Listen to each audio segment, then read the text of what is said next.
আসসালামু আলাইকুম আপু, আমার নাম রোজা। এটা সত্য কিংবা মিথ্যা আমি জানি না, বাট এটা আমি একজনের কাছ থেকে শুনেছি। রংপুর গ্রামে এই ঘটনাটি ঘটে। কিছু কাঁচা সবজি কিনে বাজার থেকে বের হওয়ার সময় সৈকত আলীর নজর পড়ে একটি মাছের ঝুড়িতে খুব সস্তায় ইলিশ মাছ বিক্রি করছে। এটা দেখে সৈকত মিয়া তার লোভ সামলাতে পারলেন না। সে তার কাছে যা টাকা ছিল সবগুলো দিয়ে দুটো ইলিশ মাছ কিনে নিল এবং মাছ দুটো নিয়ে বেশ আনন্দে বাড়ি ফিরতে লাগলো। কারণ অনেকদিন হয়ে গেছে সে ইলিশ মাছ খায় না, আর তার বউ তো অনেক পছন্দ করে।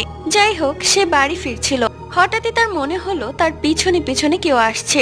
সে পিছনে ঘুরে তাকায় কিন্তু কাউকে দেখতে পায় না। এরপর সে বাড়ি চলে যায়। তার চোখ দুটো বেশ লাল ছিল। তার বউ মহা আনন্দে ইলিশ মাছ রান্না করতে থাকে।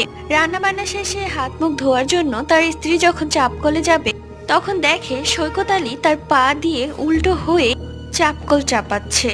এটা দেখে তার স্ত্রী এক চিৎকার